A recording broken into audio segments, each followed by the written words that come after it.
السلام علیکم ورحمۃ اللہ وبرکاتہ۔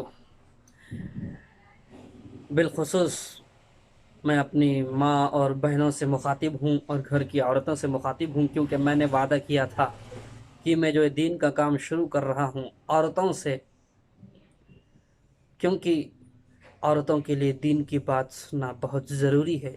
گھر کی عورتوں، ماں بہنوں کے لیے دین کی باتیں سننا بے حد ضروری ہے، کیونکہ ان کے گودوں میں اگر یہ دین کے داعی بن گئے، اسلام کے سپاہی، مطلب اسلام کی سپاہی نہیں بلکہ دین کے داعی عورتوں میں ہی، اور دین کو سننے اور سنانے والے بن گئے، دین پر عمل کرنے والے بن گئے، تو خدا کی قسم ان عورتوں کے گود میں ولی جو ہوتا ہے، ولی کامل، وہ جنم لیں گے۔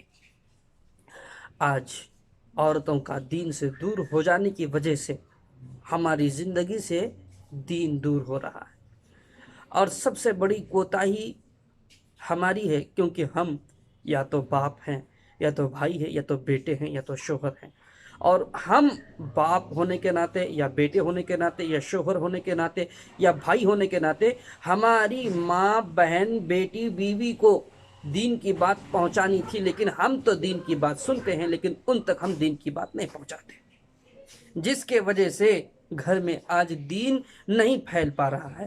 تو میں اسی لیے فکر مند ہوا، اور بالخصوص ہماری ماں اور بہنیں اور گھر کی عورتوں تک دین کا کام کرنا چاہا۔ اللہ سے دعا کیجیے کہ اللہ تعالیٰ مجھے کامیاب کرے۔ میری ماں اور بہنیں، پردہ نشین میری ماں اور بہنیں اور گھر کی عورتیں، سنیے، آپ کا مقام، آپ کا رتبہ اللہ کے یہاں بہت اونچا ہے، بہت بڑا ہے۔ آپ جتنے نیک بنے رہیں گے، آپ جتنے متقی رہیں گے، آپ جتنے پرہیزگار بنے رہیں گے، آپ کی اولاد اتنی متقی، پرہیزگار اور باحیا پیدا ہوگی۔ اللہ کے جتنے ولی اس دنیا میں آئیں، وہ تمام اللہ کے ولی اپنی ماؤں کے وجہ سے ہی کامیاب ہوئے، خاص کر کے اپنی ماؤں کے وجہ سے ہی کامیاب ہوئے۔ شیخ عبد القادر جیلانی رحمۃ اللہ علیہ، جن کو پیران پیر اور غوث اعظم دستگیر کے نام سے جانا جاتا ہے، ان کا واقعہ میں آپ کو انشاءاللہ سناؤں گا نیکسٹ ویڈیو میں، اگلے ویڈیو میں۔ ان کے پیچھے ان کی ماں کا ہی ہاتھ تھا، وہ کیسے ان کی پرورش کی، ان کو وہ کیسے نصیحت کرتی رہی۔ بابا فرید الدین گنج شکر رحمۃ اللہ علیہ، یہ کیسے بزرگ تھے معلوم ہے آپ کو؟ یہ جس گلی سے گزرتے تھے، لوگ ان کے چہرے کو دیکھ کے ہی ایمان قبول کر لیتے تھے۔ ان کے پیچھے بھی ان کی ماں کا ہاتھ تھا۔ انشاءاللہ میں ویڈیو بناتے رہوں گا اور یہ بات آپ تک پہنچاتے رہوں گا۔ تو برکتاً سب سے پہلے ہمارے اور آپ کے پیارے آقا محمد الرسول اللہ صلی اللہ علیہ وسلم کی جو بیٹی ہے حضرت فاطمہ رضی اللہ تعالی عنہ، جو عورتوں کی، جنت کی عورتوں کی سردارن ہے، جنت کی عورتوں کی کیا ہے؟ سردارن ہے۔ جنت میں جتنی عورتیں رہیں گی، جتنی عورتیں جنت میں جائیں گی، وہ تمام عورتوں کی سردار حضرت فاطمہ رضی اللہ تعالی عنہ ہے۔ اللہ تبارک و تعالیٰ نے ان کو حسن حسین رضی اللہ عنہ جیسے بڑے بہترین اولاد عطا کیے۔ ان کو جنت کے نوجوانوں کا سردار اللہ نے بنایا۔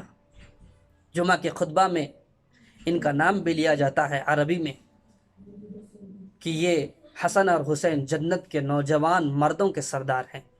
تو ان کی ماں کا حال کیا ہے معلوم ہے آپ کو؟ ان کی ماں پھر اتنی ہی متقی اور پرہیزگار تھی، میں بتانا چاہتا ہوں حضرت فاطمہ رضی اللہ تعالی عنہ کیسی تھی۔ اس بات کو سمجھنے کے لیے میں آپ کو ایک چھوٹا سا واقعہ بتاتا ہوں۔ ایک مرتبہ ہمارے نبی نے حضرت فاطمہ رضی اللہ تعالی عنہ سے کہے کہ اے میری پیاری بیٹی، جا عید کا چاند دیکھ لے۔ تو اس پر حضرت فاطمہ رضی اللہ تعالی عنہ کہنے لگی، ابو جان، مجھے عید کا چاند دیکھنے میں شرم محسوس ہوتی ہے۔ ہمارے نبی نے فرمایا، عید کا چاند دیکھنے میں کیسی شرم؟ حضرت فاطمہ رضی اللہ تعالی عنہ کی اس بات پر قربان جائیے۔ حضرت فاطمہ رضی اللہ تعالی عنہ کہنے لگی کہ ابو جان، جس چاند کو میں دیکھوں گی، ہو سکتا ہے اس چاند کو کوئی دوسرا مرد بھی دیکھ رہا ہوگا، اسی لیے مجھے شرم آتی ہے کہ میں اس چاند کو دیکھوں۔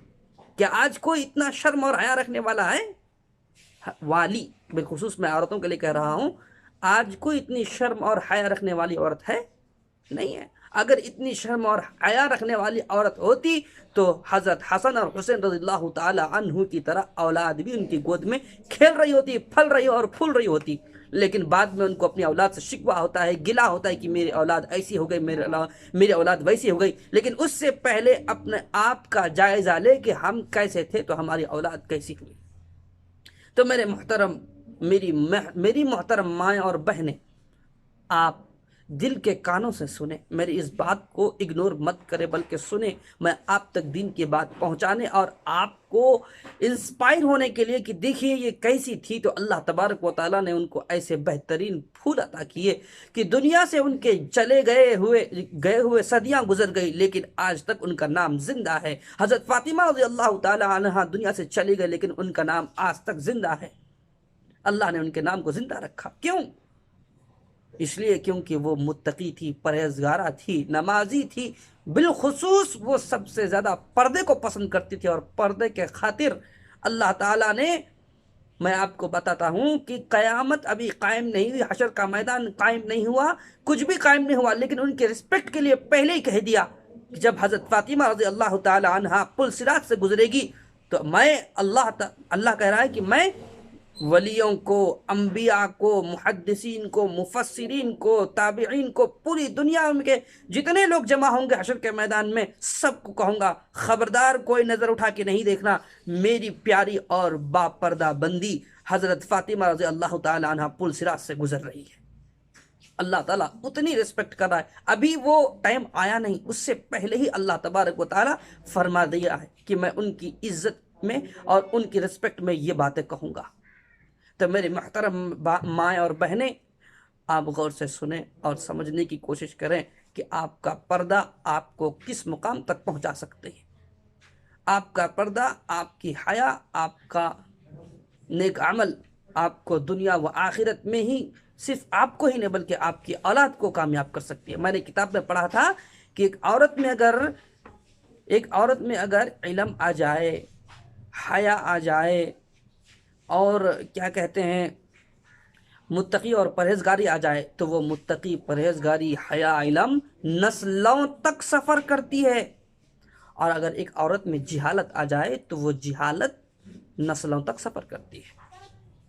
تو میری محترم مائیں اور بہنیں، بزرگوں دوستوں، اگر بھائی سن رہے ہیں، باپ سن رہے ہیں، یا بیٹے سن رہے ہیں، یا شوہر سن رہے ہیں، تو ان سے کہوں گا کہ سب سے پہلے ہمیں دین کا کام ہمارے گھر کے چوکھٹ کے اندر ہماری ماں، بہن، بیوی، بیٹی کے درمیان کرنا ہوگا، کیونکہ یہی ہیں وہ انمول ہیرے جس کے وجہ سے ہمارا دین پھیلے گا اور پھولے گا. لیکن ہم تو دین کی باتیں سن لیتے ہیں اور یہ بیچاریاں دین سے دور رہ جاتی ہیں. تو میں یہی محنت کر رہا ہوں. دعا کیجیے کہ اللہ تبارک و تعالیٰ میری محنت کو قبول کرے، اور میں جو دین ان تک پہنچانے کا کام کر رہا ہوں، اللہ تبارک و تعالیٰ میرے اس دین کو ان تک پہنچانے کو قبول کرے، اور آپ میری مدد کریں، دعاؤں سے مدد کریں. اللہ تبارک و تعالیٰ مجھے آپ کو کہنے سننے سے زیادہ عمل کی توفیق عطا فرمائے. السلام علیکم. انشاءاللہ پھر جو ویڈیو بناؤں گا حضرت پیران پیر غوث اعظم دستگیر شیخ عبد القادر جیلانی رحمۃ اللہ علیہ کے نام سے بناؤں گا. انشاءاللہ پھر اس میں بھی میں ان کے ماں کا کردار، ماں کا جو رول تھا اپنی اولاد کو ولی بنانے میں، انشاءاللہ آپ سنیں گے تو آپ کے سننے میں آپ کو اتنا مزہ آئے گا کہ یاد رکھیں گے. تو انشاءاللہ اس کے بعد جو ویڈیو میں بناؤں گا حضرت غوث اعظم دستگیر رحمۃ اللہ علیہ، شیخ عبد القادر جیلانی رحمۃ اللہ علیہ کا ویڈیو، ان کی ماں کے کردار کا ویڈیو بناؤں گا کہ وہ کیسی تھی اور اپنی اولاد کی تربیت کیسے کیا کرتی تھی، کہ ان کی اولاد اپنی ماں کے پیٹ سے ہی 15 پارے حفظ کر کے نکلے تھے. انشاءاللہ وہ واقعہ میں آپ کو بتاؤں گا. دعا ہے کہ اللہ تبارک و تعالی مجھے آپ کو کہنے سننے سے زیادہ عمل کی توفیق عطا فرمائے. وآخر دعوانا الحمدللہ رب العالمین. السلام علیکم.